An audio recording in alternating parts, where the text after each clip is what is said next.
नमस्ते। ये हमारे हाथ में रुमाल है। रुमाल है या कोई तौलिया है, एक कपड़े का टुकड़ा है। हमने देखा कि हमने इसको बीच में नहीं पकड़ा है। हमने इसको बीच में ना पकड़ के और हमने इसके ये दो चीजें जो पकड़ी, इनको क्या बोलते हैं? वेरी गुड, कोना। इनको कोना बोलते हैं। एक कोना, दो कोना, और जो नीचे लटक रहे ये दो कोने नीचे लटक रहे हैं। और भी इन उदाहरणों से देखें। ये आपका कोई गेम है बच्चों का, तो इसमें हमको 1, 2 और नीचे 3 और 4 कोने दिखाई दे रहे हैं। ऐसे कर दे तब भी 4 कोने, कमरे में 4 कोने, मेज के 1, 2, 3, 4। हाँ, इसे देखें जरा। इसमें 1, 2, 3 कोने हैं, तो ये त्रिकोणीय वस्तु कहलाएगी। कैसी वस्तु कहलाएगी? त्रिकोणीय वस्तु कहलाएगी। कुछ वस्तुओं में 5 भी कोने हो सकते हैं और किसी किसी आकृति में 6 कोने भी होते हैं। तो कोने को हम कोण बोलते हैं। और जो कोण है इनका मापन कैसे करें? कोण को नापने के लिए हमें विशेष प्रकार का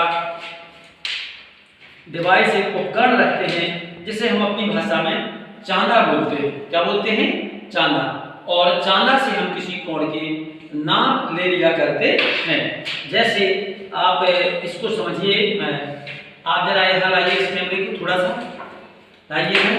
ये मान लीजिए हमने इस वस्तु को रखा और ये कोना हमें नापना है कितने अंश का है। तो हमको करना क्या पड़ता है कि सबसे पहले हमको यहाँ इसकी जो मध्य रेखा है इसको इस पर मिला देते हैं। इसको इस रेखा पर मिला देते हैं और यहाँ देखिए ये हमने इसको मिला दिया, ये इसको मिला दिया। तो यहाँ से हम चलेंगे।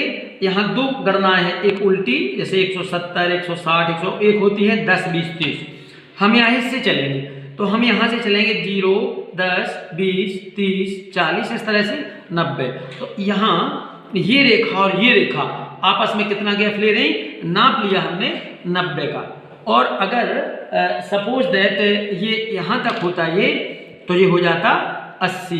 अगर ये रेखा यहाँ से जाती तो हो जाता 70। इस तरह से आइए हम कुछ 2-4 छोटे छोटे कोण बनाएं और समझने का प्रयास करें कि किस तरह से कोण का मापन किया जाता है। तो आप इसको देखेंगे। सबसे पहले हमने यहाँ पर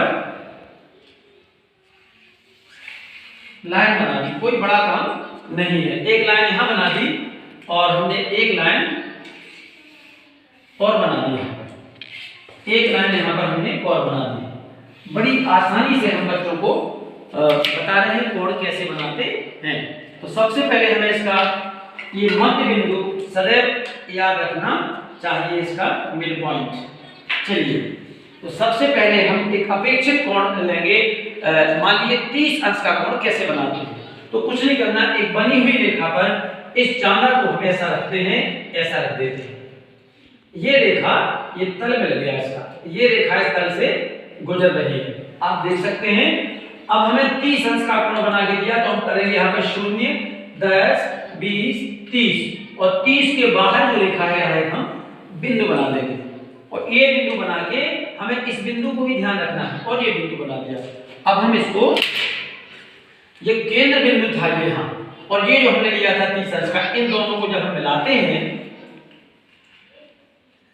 और एक रेखा खींचते हैं, तो हम कह सकते हैं कि ये वाला एक कोना बना, ये जो कोण है इसको ऐसा निशान लगा के 30 लिख के और यहाँ पर ऐसा एक बिंदु बनाते, जिसे अंश बोलते हैं, इसे कहते हैं अंश। अंग्रेजी में इसको डिग्री कहते हैं। और हम चांदे से जब इसको नापने के लिए बैठते हैं, तो यहाँ पर ये हमको ये दोनों रेखाएं हम लगा दें यहाँ पर, तो ये अपने आप 30 अंश हो जाता है। इस तरह से दिया गया कोण कितने अंश का है हम ये भी नाप सकते हैं। और अगर किसी ने कोई हमको नाप दे दी है कि आप इतने अंश का कोण बनाइए, मान लीजिए किसी ने हमसे कहा यहाँ पर कि आप 65 अंश का कोण बनाइए, 65। आइए बनाते हैं। सबसे पहले ये बिंदु लेते हैं, हमें इस बिंदु पर कोण बनाना है। कितने अंश का बनाना है? 65, 65 जी। तो ये चांदा हमारे हाथ में है। विद्यालय में जब बच्चे पढ़ते हैं तो उनके पास जो उनका कंपास है उसमें एक छोटा सा चांदा होता है। ये हमारे पास बड़ा सा चांदा है, ये पढ़ाने वालों का चांदा है। तो इसको सबसे पहले ध्यान को रखना, केंद्र से केंद्र मिलाए इसके इस दोनों तरफ की रेखा का तल मिला दिया और मेरे ख्याल से इसमें कोई परेशानी नहीं हो। दी गई नाप है हमें 65। हम परीक्षा में बैठे और आपने कहा 65 अंश का कोण बनाइए, तो हम यहाँ क्या करेंगे, भीतर वाली लाइन पे 0, 10, 20, 30, 40, 50, 60, 70। अब हमें 60 और 70 के बीच में 65, तो हम यहाँ जाएंगे 61, 62, 63, 64, 65 और ये जो 65 का खंड है यहाँ हमें हल्का सा निशान लगा के अपने चांदी को हटा लेंगे और अपनी पर्टिकुलर अपनी पेंसिल को पुनः इस केंद्र के पास लाकर इन दोनों का मिलान करेंगे। इसको कितना भी लंबा खींच सकते हैं और हम इसे नाप के फिर से देख सकते हैं कि हमने काम सही किया कि नहीं। ये तल मिलाया, ये तल मिलाया, ये तल मिलाया और हम देखते हैं कि हमारा कोण यहां से 60 और ये 65 अंश का कोण बन जाता है। यहां लिख देते हैं हम 65 अंश। इस तरह से किसी भी नाप का कोण, सपोज दैट हमको यहां पर एक 90 अंश का कोण बनाना है, तो हम यहां इस केंद्र पर इस चांदी को रखते हैं और दोनों रेखाएं हम अपनी मिला देते हैं बच्चों। और मिलाने के बाद हम यहां से 10, 20, 30, 40, 50, 60, 70, 80, 90 गिनके यहां एक बिंदु बना देते हैं और जो हमने आधार लिया था, केंद्र लिया था, वहां से इसको मिला देते हैं। बड़ी आसानी से ये 90 अंश का कोण बन जाता है। कितने अंश का कोण बन जाता है? 90 अंश का। इस तरह से हमारे बच्चे आगे भी जा सकते हैं। इसमें जरा अपनी कल्पना शक्ति का प्रयोग करें।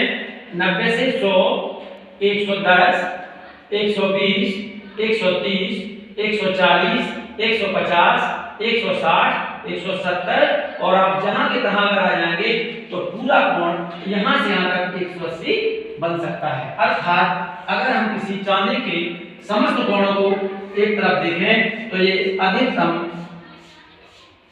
यहां से यहां तक के पूरे कोण 180 डिग्री तक हो सकते हैं। धन्यवाद, नमस्कार।